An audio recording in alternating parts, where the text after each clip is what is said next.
Hey there everybody, welcome back. Today I'm taking a look at Sega Gaga, the most Sega game to ever appear on a Sega console in the history of Sega. This game was published by Sega and developed by Hitmaker, and it was released in Japan only on March 29th, 2001, just as the console's life was coming to an end. Sega Gaga was actually developed in secret for over 2 years, because the game's director feared what might happen had it been discovered what he was working on. When the finished game was finally presented to the heads of Sega, the company was already in such dire straits financially that they didn't really think it could make things any worse and decided to publish it. That's the spirit. The plot to Sega Gaga is a very odd one, but also very entertaining. In the year 2025, Sega is up against the ropes, with only 3% of the video game market share as they're being decimated by the evil corporation known as Dogma, which is a personification of Sony, who were Sega's main competitor at the time. In a last-ditch effort to turn things around, Sega launches Project Sega Gaga, and hires on two fresh-faced young Sega enthusiasts named Taro Sega and Yayoi Haneda to save the company. Taro and Yayoi are charged to go into the different R&D departments of Sega and basically rally the troops, put together highly motivated development teams, and crank out some great games to capture the market back from Dogma. All throughout the game, you'll encounter some very strange characters and learn the backstory of what brought Sega to their current situation. Various Sega characters do make cameos, and apparently there's even a representation of Ralph Macchio somewhere in the game, but I've yet to find him. Yeah, as far as story, characters, and cutscenes go, be prepared to see some really wacky stuff.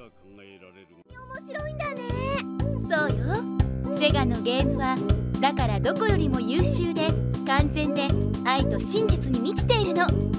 早く僕も大人になってセガで素晴らしいゲームを作りたいな。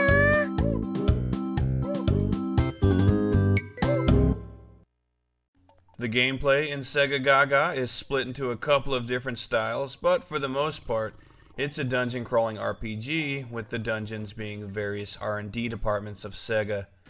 Combat is initiated by random encounter, and instead of fighting monsters, you fight characterizations of game programmers, designers, and directors. You don't actually have a physical fight with them, usually, but instead engage in an intense conversation in which you're trying to motivate them to join you in making a great game and stop being such a bum.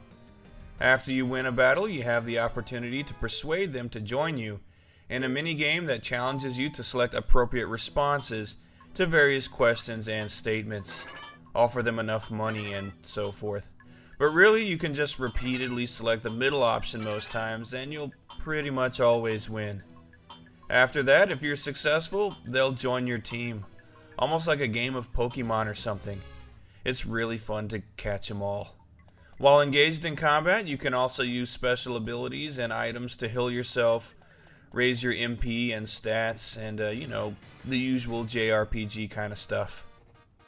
You'll also sometimes be challenged to find certain objects or complete certain tasks before you're able to move on in a dungeon. You might need to speak to a specific character, find a golden flag for instance, or even solve simple puzzles before you can progress. If you're defeated or leave a dungeon without completing it, it costs you a month of development time.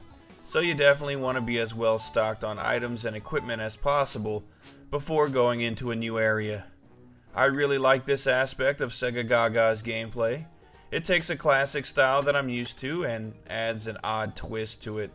And the gathering of various members for your team can be really addictive for those of us who like to collect everything.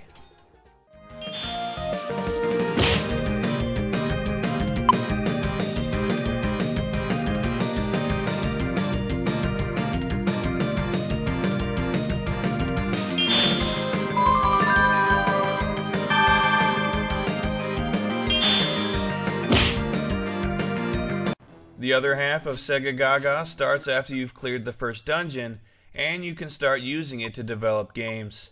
This is where all of the allies you've recruited come into play.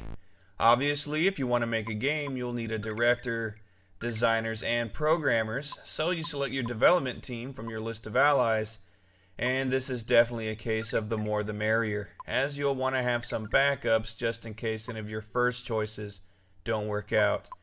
They may choose to quit from time to time. You basically give your team orders to keep them working hard to get a decent game made in a timely manner. But you also have to be careful not to overwork them, or progress could come to a grinding halt. If that ends up being the case though, you can acquire some items that you can use to get your team back on track.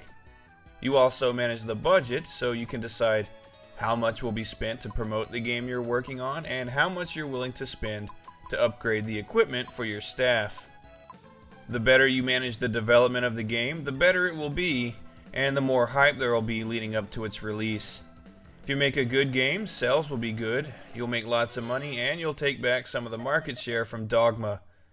Clearing multiple dungeons means you can work on multiple games at the same time, so you'll want to balance your time between the two different modes. This game development management mode is definitely something very out of the ordinary, but managing your team, monitoring the progress of your games, and seeing how well your games perform is actually pretty fun, and I really like it.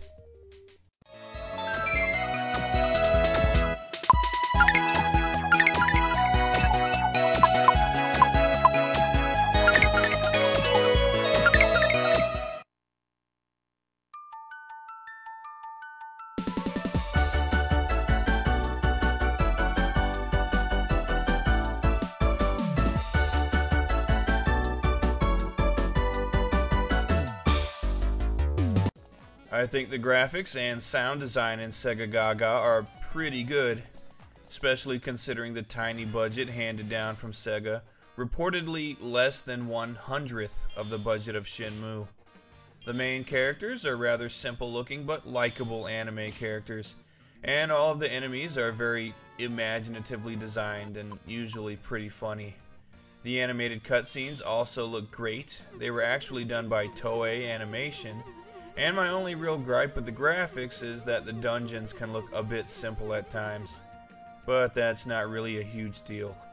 The music is typically really good, usually very upbeat and energetic, though again the music in spots falls a little flat at times, but that's pretty few and far between. The voice work and sound effects are really good. You can also find some classic Sega sound bites here and there, which is always nice. Overall, I really like the presentation in Sega Gaga. It looks good, it sounds good, and it's just an overall pleasant game. So, Sega Gaga is obviously a passion project. It's a real love letter to Sega fans, and it's really a shame that it was never released in any form outside of Japan. I'd still recommend playing it though, any way you can. There are translation guides available online, and though that could become a bit tedious, I think this is a game that any Sega fan should go out of their way to play. It's something completely different, and it's very fun. Check it out.